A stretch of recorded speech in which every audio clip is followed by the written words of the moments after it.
Hello and welcome to the Trending Now podcast for this Friday, January 26, 2024. I'm your host, Louie Butko, and thank you for joining us as we recap the week that was on Trending Now, which you can catch every Monday to Friday, 7 p.m., and again at 11:30 here on CHCH. Coming up on today's show.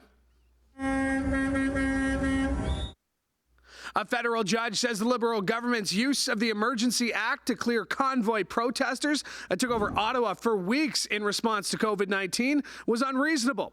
What does this mean for Justin Trudeau? The host of Trending Now, Nicole Martin, has been following this story all week and joins us with the latest coming up.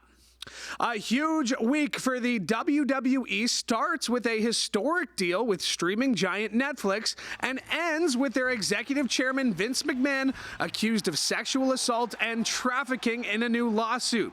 Trending Now reporter Manesa Dhanabalan was covering both these stories this week and will be by with more coming up later on.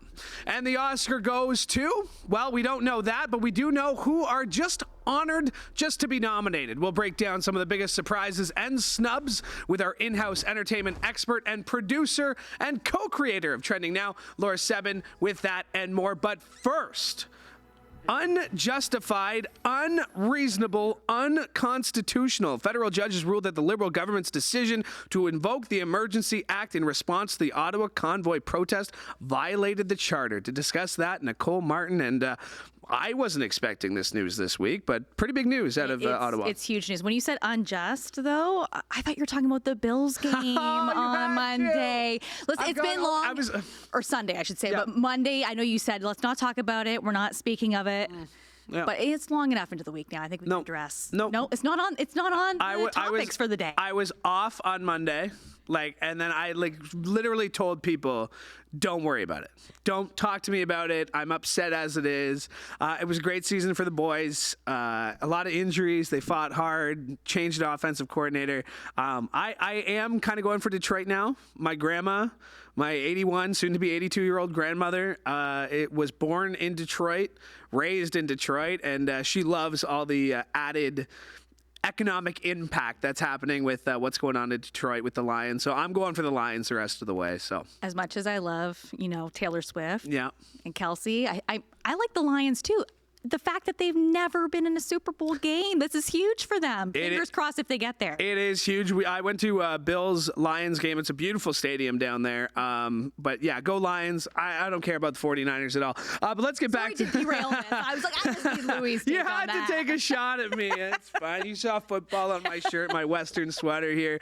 Let's talk about this Emergency Act because, like I said, a bit of a surprise to see, everything seemed like it was on the up and up unless you asked the convoy protesters.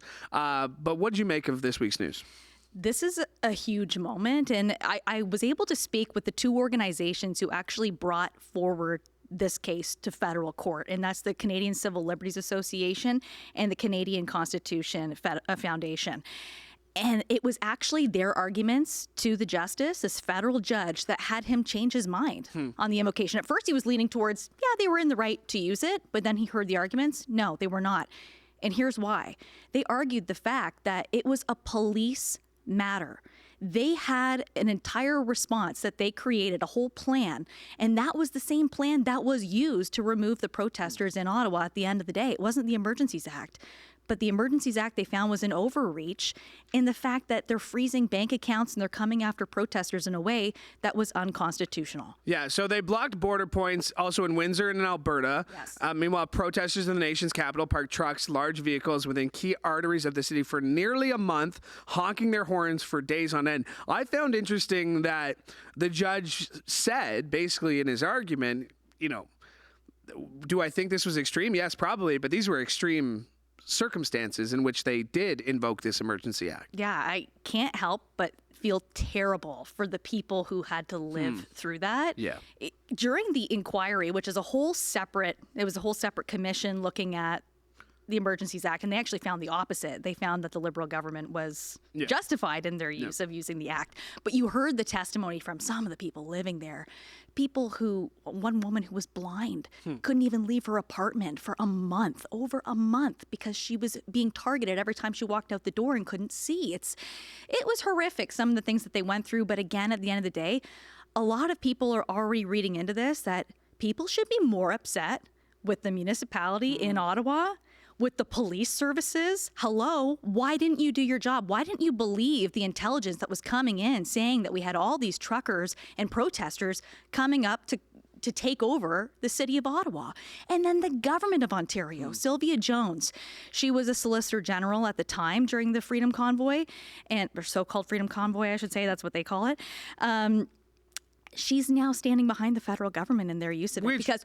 Where do you ever see I know the Ontario PC government agreeing with the feds? So why would they? Government? Probably because they're in part to blame. They should have stepped up. They should have done more before it got to the federal government's hands. Well, and that was the federal court justice Richard Mosley said, yes, this did affect, it caused harm to the economy. It caused harm to trade and commerce. However, it did not rise to the level of a threat to national security, and that's where that Emergency Act comes in. And when we're talking national security, we're talking, Canada's a big country. Yeah.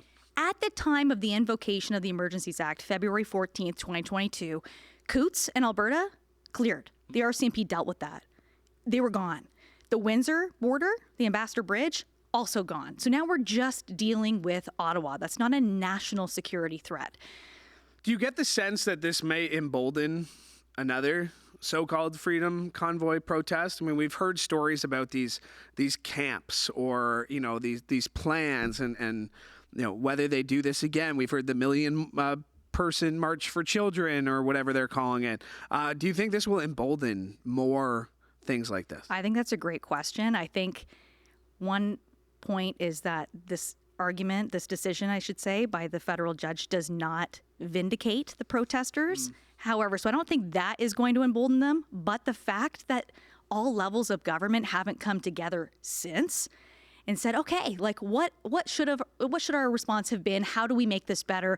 Could we be introducing further legislation? Should we be changing the Emergencies Act in preparation of future protests like this? So the decision, federal government is going to appeal this. Yes. And there's no monetary award to this. This was basically just a federal judge saying, yeah, I think they were wrong to invoke it. So here's what happens now. It's yet to be seen if any of these protesters who had their bank accounts frozen will sue the government. So they're opening themselves up potentially to litigation here. Not only that, the re-litigation of this by going through an appeal is taxpayer dollars. So this is going to cost a lot of money and time. If you think about the Justice Department to be putting resources and time to appealing this, they could have just said, okay, we take it. Thank you. We respect the law and we will move forward. Not helping Justin Trudeau's sagging popularity right now. No, and I think that other people should realize as well, if this was the Conservative government that decided to invoke the Emergencies Act, I think people would be just as outraged, maybe even more so. I don't know. But no, this doesn't help his popularity. Even this week, it was kind of interesting. We had a Newfoundland MP, a Liberal MP that we heard from. He spoke with CBC Radio Canada saying it might be time for a leadership review.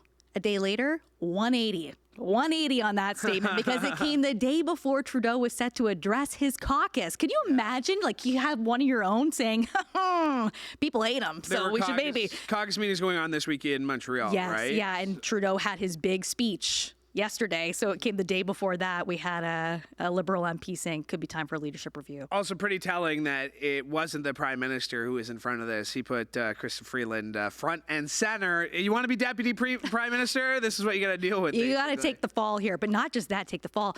David Lametti, that was big news that broke yesterday, Thursday. He resigned. Yeah. And he was shuffled out of cabinet last summer.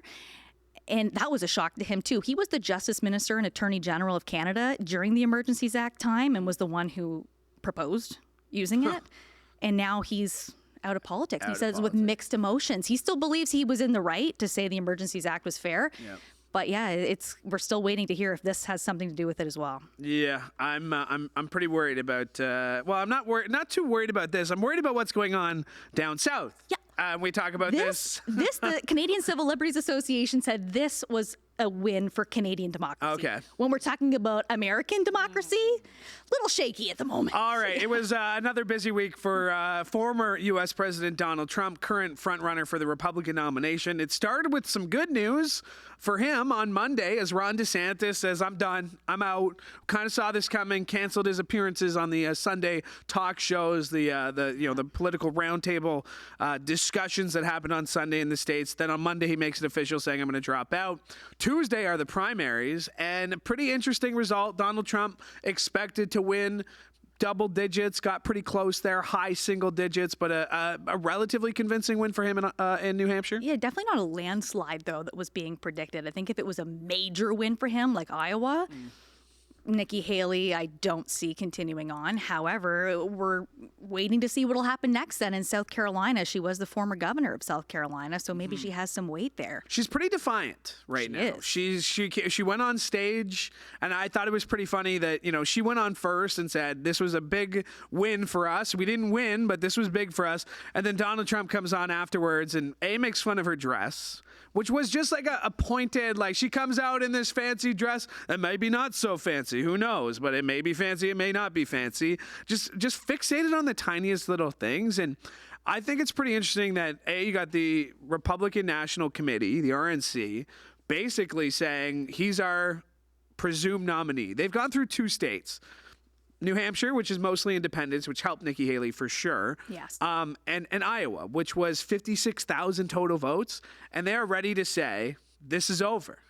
Exactly. While he's facing 91 indictments, not to mention a criminal case, which he was front and center all week this week and was trending even today. Like, I don't get it, Nicole. Please explain it to me. You're telling me I don't get it either. Like, I just shake my head sometimes when I look at what's going on. He's a bully. He's a liar. Everything that comes out of his mouth is a lie. And I don't understand why the American people seem to just bypass the fact that this man, sure, it was a civil jury, was accused of rape and found guilty. We know that there have been so many sexual assault allegations, not to mention the fraudulent claims, complete lie that the 2020 election was rigged. It was not. You have other Republicans that have said, no, it was not rigged. This was the result of the American people. And he's made claims that he will pretty much have the United States in a bag. It'll be Trump's land. He will continue being president for as long as he wants. He's joked about that, but is he serious? We don't know. It's really like, so he took to Twitter. First of all, he stormed out of his E. Jean Carroll case. Yeah, let's talk about that. Today. He testified yesterday. He was on the stand for all of a minute. He got admonished by the judge again. His lawyer has been admonished by the judge again. Basically told her, watch yourself because you are bordering on lock you up territory. He took to Truth Social earlier today. He says Judge Kaplan refuses to allow the Anderson Cooper interview on CNN of E. Jean Carroll, wherein Carroll says rape is sexy, and numerous other things that totally exonerate me. Judge Kaplan is refusing me my constitutional right to due process to defend myself against this false accusation. This is a one-sided trial where the other side is allowed everything and we are allowed nothing. He is an extremely abusive individual. And he finished it off with a classic Trumpism, the likes of which few have ever seen before. Mm-hmm. He loves that line. It's always something. And you mentioned everything out of his mouth is a lie. It's either a lie, and John Heilman is a MSNBC contributor, basically covers U.S. politics. He said he's come up with this theory that everything Trump says is either a projection or admission. Oh, I like that. Right? That like everything he says is either, I did this, so now I'm accusing you of doing it. So he's accusing Nikki Haley of stealing the election, right? Like, I want to backtrack on everything he says is a lie. Because people are starting to come after his mental stability at this time. He's 77 years old, but he has made statements like saying Nikki Haley was somehow in charge of 10,000 troops. Nikki Haley was in charge during the insurrection on January 6th. She wasn't even in the country on January 6th. He was talking about Nancy Pelosi. Yeah. He talked about running against Obama. Trump. She's the bird brain, though. She's the you bird never, brain. yeah, exactly. I'm like, you never ran against Obama. I don't know what you're talking about. So yeah, some of the things he says, it's like, I don't even know if he knows factually what he's saying is wrong or where he's at. So after winning in New Hampshire, Trump declared that anyone who donates to Haley from now on will be, quote, permanently barred from the MAGA camp. What did Nikki Haley do? Well, she went and raised $1.2 million in one day after that threat. Go, Nikki. That's my opinion so out there now. So Nikki Haley's saying all this. You know, Governor Sununu, we talked about this last week. Governor Sununu of New Hampshire was out there basically attacking Donald Trump for saying, you know, he's not all there, he's not ready. But at a certain point, he might be the nominee. And Nikki Haley, like everyone before him, is going to do the same thing that they've done, which is kiss that ring. You think Nikki Haley will? Without a doubt. He made fun of Ted Cruz's wife, right? I Called know. her ugly. Ron DeSantis, Every single person who in the RNC who has said ill of him has changed their mind. Just kiss the ring. I don't know if you've seen on X this week, but there's a clip of Lindsey Graham that has already made its rounds again, where he said back in 2015, he said, "You don't want to make America great again?"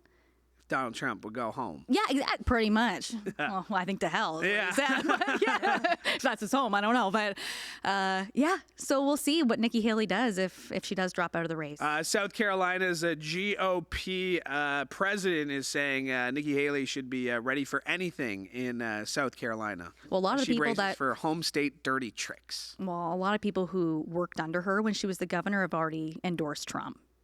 But so we'll see what that says. Well, same time next week, same topic. No. We'll try to find something else. Nicole Martin, I know you're very busy, so thanks for making the time. Thank you, Louie. All right, my thanks to Nicole Martin for joining me. And as we shift gears here, Hockey Canada, the 2018 World Junior team was trending this week after huge news as 5 players from Canada's 2018 World Junior team have taken a leave of absence from their NHL clubs, and it's raising some eyebrows as their absences come right as a report from the Globe and Mail claim that 5 members of that 2018 team have been asked to surrender to police in London to face sexual assault charges. Michael McLeod and Cal Foote of the New Jersey Devils, Carter Hart of the Philadelphia Flyers, Dylan Dubé of the Calgary Flames, and former NHLer Alex Formenton, who's now playing in Europe, have all been granted indefinite leave, with the absences all announced in the past 5 days. Now, the Flyers and Swiss club HC Ambri Piotta cited personal reasons for Hart and Formenton's leaves, and the Swiss club also said Formenton has been allowed to return to Canada. The Flames cited Dubé's mental health, and the Devils did not give a reason when announcing McLeod and Foote were on leave. Now, a spokesman for the London police did not confirm the report when contacted by Trending Now, but did say in a statement, "We understand that there is significant public interest in relation to a sexual assault investigation dating back to 2018. While we are unable to provide an update at this time, the London Police Service will hold a press conference on February 5th to share further details." And unfortunately, from one sexual assault investigation to another lawsuit alleging sexual assault, this being in the WWE, a very busy week for the WWE, and Manesa Dhanabalan has been covering that stories for us this week. And Manesa, this should have been the WWE's golden week, right? They were getting a huge payout.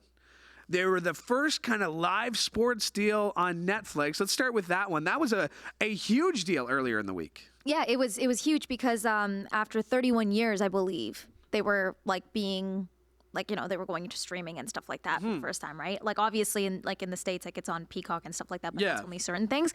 So this was a huge deal for them to actually, because they were getting a win because they were getting the money they wanted, and then Netflix, it was a win for them too because they're getting a different kind of audience, right? Because think about it, it really is a different kind of audience that you are getting, especially with WWE. There's thousands, millions of people who watch it, so it's WWE had always had a pay-per-view model, right? They had their Monday Night Raw, their Wednesday Night Edge, or whatever they call it. I don't know what it is anymore.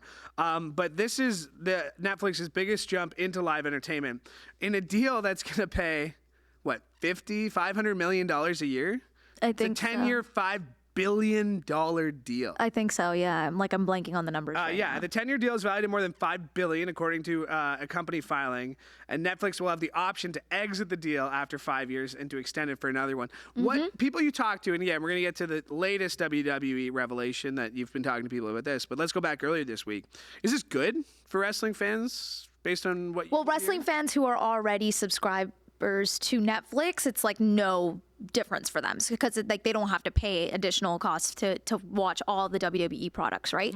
But for people who don't have Netflix or something like that, they have to go subscribe. So that might be an additional cost. But the way I see it, I feel like it. I don't know. Like, do you subscribe? Like, do you pay for wrestling? No, not at all. Okay. I was a wrestling fan like when I was in like grade 7. Okay. Like my friend was like, me and my buddies were like into it for like 6 months, and then I just completely lost interest. Okay. Yeah. Yeah, I was never a wrestling fan. What? No. That surprises me. But my best friend back then was, and she would talk about WWE Really? all the time. Yeah. That was when I was in middle school, and I was like not for me. Netflix, of course, is trying to drive revenue by cutting down on subscription sharing, and they're also pushing viewers towards its ad tier membership. I will make a point. I signed up for Disney Plus with ads, and I didn't really notice it too much. It's like a 30-second. You know how like if you're watching a sitcom like on TV, so use Modern Family for example. There's like commercial breaks. It's just one spot. It's 30 seconds, and I don't really mind it. I don't know. That's how it starts now. Oh, really? No, I'm just kidding. You wouldn't sign up. Would you sign up for a cheaper Netflix? Oh, 100%. For ads?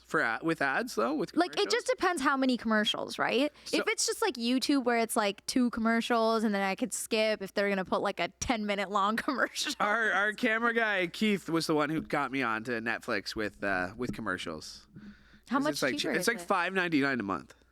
It's like $20. Netflix is super expensive. Yeah, now. it is. It's like $20 a month. So we'll see. I don't know. Maybe because it's on Netflix, I might watch it. Maybe. But that was the good news for WWE. Today, what is this? Vince McMahon, what's he been accused of? What's going on with this story? So, Vince McMahon and John, I don't know how to pronounce his last name, Lauren. You'll figure it out John by 7. L, yeah, by 7. I'll figure it out. You'll figure it out by 7.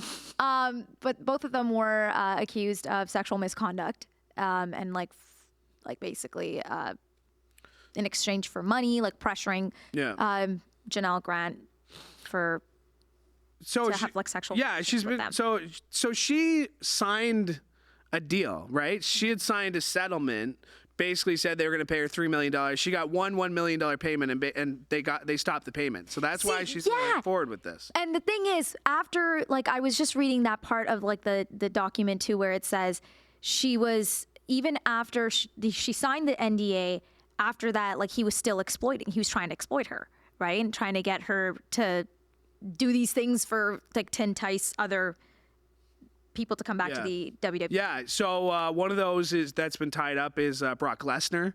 Yeah. It's alleged that Vince McMahon, forced this woman to make a private video to send to Lesnar. I mean, the details. I don't know how detailed you're getting into this. It might need a warning because I was watching X yesterday, following the trend. Like a lot of people saying this is some of the most disgusting, demeaning allegations that we've ever heard. It is crazy because I was talking to Alex Hicks, the YouTuber that we spoke to in the past, and basically he was like, the 67-page document is like, it's so vulgar. There is so many things that for people, it would be very triggering because it's a lot. And even when I was reading it too, like I was like, oh my God, like this is like disgusting. It's disgusting. I mean, the sexual violence, a lot of it. So WWE's parent company, TKO Group Holdings, said in a statement, Mr. McMahon does not control TKO, nor does he oversee the day-to-day operations of WWE. While this matter predates our TKO executive team's tenure at the company, we take Ms. Grant's horrific allegations very seriously and are addressing this matter internally. Not exactly a ringing endorsement for Vince McMahon. No, it's not. And a lot of people are calling for him to step down. A lot of people aren't surprised. Let me just say that here, because if you see what's going on social media, he stepped down in 2022, because the company was going to do because of sexual misconduct allegations, stuff like that. Because of this woman, Miss Grant. Yeah. So he stepped down, and then they did an investigation or something. He came back afterwards as the chair in January 2023 or something, and they had to see this coming. Yeah. So the 78-year-old was replaced as acting chief executive and chairperson by his daughter, Stephanie McMahon. That was when this investigation happened back in 2022. But yeah, back in 2023, a year ago, he returned as a chairperson as the investigation ended. In yesterday's legal filing, Ms. Grant called the WWE's special committee investigation a sham and then accused the company of attempting to sweep the matter under the rug. This is not a great week for a week that started so promising for WWE did not end the way they wanted it to. Well, it was boiling up. I mean, something like this was bound to come out at some point, especially after signing a $5 billion deal with Netflix. Maybe something you wanted to come out before that deal if you're Netflix, because that's the other thing. Is Netflix saying anything? Netflix just paid for this huge property. Netflix hasn't said that is a great point. I'll have to double check that as well. I'll let you get back to the story. Before you let me know if you got big plans for the weekend. No. Really had to think about it. I really don't have any plans this weekend. I don't have plans on the weekends anymore. Why not? I don't know. I just don't I'm just so exhausted, especially now. I find when I get home, I'm so tired. I have no energy to do something, and I understand the days are getting longer. Barely minute by minute, the days are getting longer. But I'm so over winter. Yeah. I need I'm not sure if you saw Dave Roberts out there with his tan from Cuba. Laura Brody. Oh, no, I didn't see Laura Brody is also, she's one of our crew in the morning here on Morning Live. She was rubbing it in people's faces that she's going on vacation. So I think that's the part that's going on vacation. What? Yes. When? February 14th. Where are you going? London and France. Oh, okay. So it's not like a tan vacation. It's not a tan vacation, but it's still a vacation. It's going to be, yeah, okay. Yeah, I'm not disagreeing with you. I'm not disagreeing with you. I didn't mean it like that. You backed up so quick. I didn't mean it like that. All right. What are your plans for the weekend? I got nothing. And you were just going to make fun of me for not. Exactly. You get to a point where there's I'm allowed to do that. It's sometimes it feels nice. Show. I'm allowed to. Sometimes it feels nice to just do nothing on weekends. Listen, I know that. As somebody who worked weekends a long time, don't I know that? Thanks for doing this. Thank you. All right, we'll be looking forward to your story coming up at 7 o'clock on Trending Now. Manesa Dhanabalan, my thanks to her for joining us as we continue here on Trending Now, looking back on the week that was. Across the world, we had some trending news in Russia and Ukraine as the United Nations High Commissioner for Refugees says he's worried that the war in Ukraine has been forgotten as the country prepares to mark 2 years since the start of Russia's full-scale invasion. This week, Moscow accused Kiev of shooting down a Russian military transport plane that crashed in a border region near Ukraine. Russia says 74 people aboard were killed, including 65 Ukrainian prisoners of war. Now, Ukraine's military intelligence said a prisoner exchange was supposed to happen, but never did. Now, both Ukraine and Russia are trading blame on who was at fault for the deadly crash. Russia said there were no survivors after the crash and that the plane was carrying 6 crew members, as mentioned, and 65 Ukrainian prisoners of war. Now, in a statement on its website, Ukraine's military intelligence said Kiev wasn't asked to ensure airspace was secure around the Belgorod area like it was in the past when prisoners of war were traded with Russia. And Ukraine added that this could have been planned by Russia to, quote, destabilize the situation in Ukraine and weaken international support for our state. And that's not all, as German Chancellor Olaf Scholz said there will be next week a European Union special summit to get all of its members to agree on financial aid for Ukraine, and in Washington, senators are trying for a bipartisan deal that would include $61 billion in aid for Ukraine. And in Canada, the defense minister announced this week that the country will contribute another $35 million worth of military equipment to Ukraine as Russia's invasion edges towards the 2-year mark. That's not the only global conflict that we find ourselves in the middle of. And to discuss the latest on the war in Gaza, we're joined by Trending Now producer. We'll get to some light stuff. Yeah. We are going to get to the Academy Awards, but you've been covering this story all day and even before that. And just to let our listeners know, because Story's not going to run till today. I'm just going to read it real quick here. The International Court of Justice is ordering Israel to take steps to prevent death, destruction, and any acts of genocide in Gaza. What does this mean, Laura? It's a little bit weird. Okay. Because they didn't formally say a ceasefire is required, but most of the orders that they put out would kind of require a ceasefire or some form of military halt from Israel. Wait, okay, so it quotes calling on Israel to, quote, take all measures to prevent a genocide of the Palestinians. All measures you would think would include a ceasefire, but that's not what they're saying. Yeah, they stopped short of demand. Yeah, it seems like they don't want to tell Israel that they can't defend themselves. They're just saying you need to do a better job of doing so because the civilian casualties are getting out of hand. Like, really, so this is part of the update today is that 1,200 people were killed in Israel when Hamas made their initial attack on October 7th. It's been 1,200. There have been additional IDF soldiers who have died, but no civilian casualties on Israel's side. The death toll in Gaza, on the other hand, from what they say, are civilian casualties past 26,000 today. So it is a large difference in the number. And yeah, like I'm not going to sit here and say that Israel doesn't have a right to defend themselves because they do. But after covering this story for 3 months now and just seeing the indiscriminate bombing that happens and the injuries and the casualties that follow in Gaza, I genuinely believe, considering that Israel has one of the best military forces in the world, they can do a much better job at keeping that civilian death toll down. Well, and the one argument I've seen a couple of times is, they looked at, one of the leaders of Hamas that was killed in a very targeted attack in another country outside of Palestine, outside of Israel, and said, you can do this, you can have this very targeted, but you need to carpet bomb hospitals to try to get, Hamas out of them. Like it. Yeah, there's not a better way. And because Hamas is still operating and they are still firing back at Israeli forces as well. They release videos, Hamas, and show like what they're up to kind of thing. And their capabilities are almost laughable in comparison. So like you said, I don't know how they can't carry out like more targeted.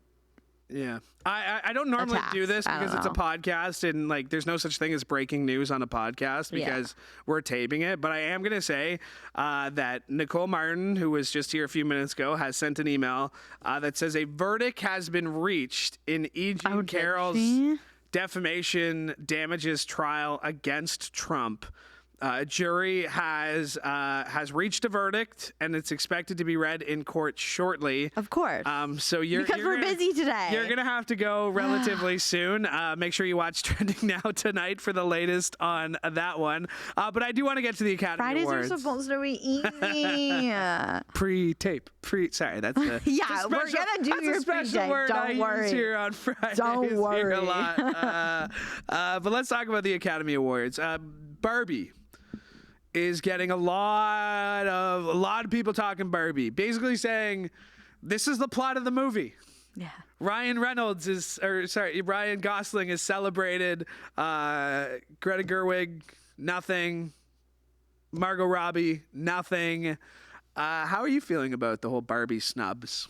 I feel like the conversation of like, oh, just Ken is like not respecting the fact that America Ferrera got nominated for her role in the movie. She had the iconic monologue. Yes. Right? So a woman did get nominated. I'm going to get a little spicy controversial here.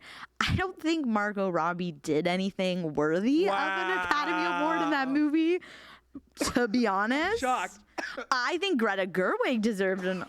I'm shocked. I'm just choking on the shock here of you. I think Greta Gerwig definitely deserved a nomination. I think, I'm not opposed to America getting nominated. I think, again, the point of the movie, womanhood, but like Ryan Gosling crushed it.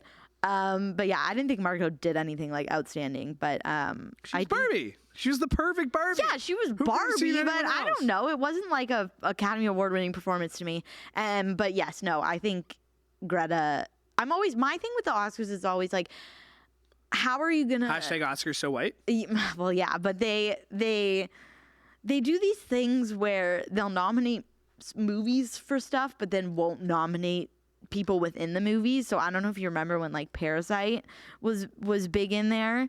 They nominated all of the technical people involved in Parasite and the movie as a whole, but they didn't nominate any of the actors. And I'm like, how are you gonna have a movie win Best Picture, but none of the actors were nominated for Best Acting? And I think the same thing can go for a director. Like, I know the Best Picture category is 10, and I believe the Best Director is only 5.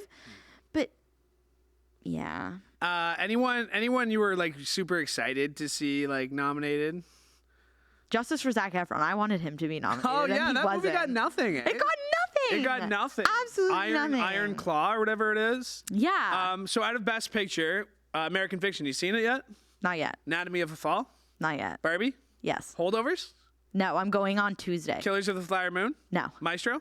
Oh, God, no. Oppenheimer. Yes. What, you don't like Maestro? I hate just Bradley Spielberg, Cooper's been Bradley Cooper's been rubbing me the wrong way this award season.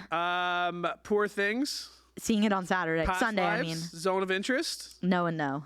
No, Right. wait. Zone of Interest I'm seeing Are you do you see all of them? Are on you gonna Monday. make Zone of Interest I'm seeing on Monday. so you're gonna make a plan to see all of them? Yes.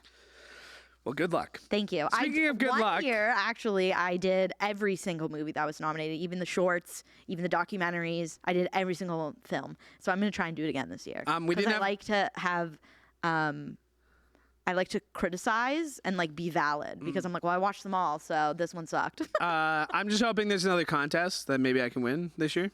We do a contest here, don't we? It's going to be tough between me and Carly. I don't know. Do you guys Luck. always win it? Well, Carly wins it all the time, but Carly's I'm very gunning for tuned her. in. We're gonna get Carly time- knows, before you cut me off, Carly Yeah. knows that I had a little bit of a beef with her when she first started working here again. Whoa. Because she beat me in the Oscar pool by 1 point, and I was like, she doesn't even work here, because at the time she didn't. So I had a bit of a beef with her when she first started because I felt she stole that from me. Real but- quick, Tucker Carlson was in Alberta this week. Thoughts? Could you hear my eye roll? I could hear it through the microphone. I have no thoughts. I don't understand. He's not a comedian. He's not a singer. He's not a musician. What is this tour? Just like He's liberating Canada. he's spewing He's liberating us. falsehoods. But people, well, I wouldn't say people paid to see it because they got a lot of rich people to buy the tickets and then just give them to the average Joes for free. Ready? Oh, no. Sorry. Former President Donald Trump must pay writer E. Jean Carroll over $83 million in damages for repeatedly defaming her. Yo, A can I jury get defamed found by Donald Friday. Trump had already been found liable for defaming Carroll while he was president, so this jury was only tasked with determining how much she should be paid. She had asked the jury, Roberta Kaplan, Carroll's lawyer, for at least $24 million for the harm she suffered and lots of money in punitive damages to stop him from continuing to defame her. And the jury just moments ago taking a whole 2 hours to deliberate Well, this you and saying can't be Trump's too got to surprised. pay $83 million. No, but like the speed of the jury, you can't be too surprised because every time he got in that courtroom, he defamed her again. Well, looks like you're gonna have to rework something. Maybe we'll get to it on Monday. Can I say FML? I don't know. Get back to work, Laura. Get back It's to work. almost 5. Thanks for doing this. Don't tell people when we record this. All right, thanks for doing Bye, this. Louie. All right, my thanks to Laura Sebben. There she goes for joining me. And my thanks to you as well, because that'll do it for us here today on the Trending Now podcast. Thank you so much for joining us. Make sure you follow Trending Now on all of our various social media channels. That, of course, includes on X, or Twitter. Includes on YouTube and TikTok. All of those at Trending Now CHCH. You also subscribe to us on Snapchat by subscribing to CHCH Trending Now. Meanwhile, while you're busy subscribing, make sure to subscribe to CHCH Podcasts, where you can find all your favorite shows, including this show and Newsmakers, the Morning Live Recap, and of course, the first week of Sportsline with Bubba O'Neill. Yeah, Sportsline, the podcast. Go check out a great week of shows for that, and congrats to Bubba for kicking that off. My thanks to Mike Corsten for directing today's show, and one more time, thank you for joining us. From all of us here at CHCH, I'm Louie Butko, hoping to have you a great weekend.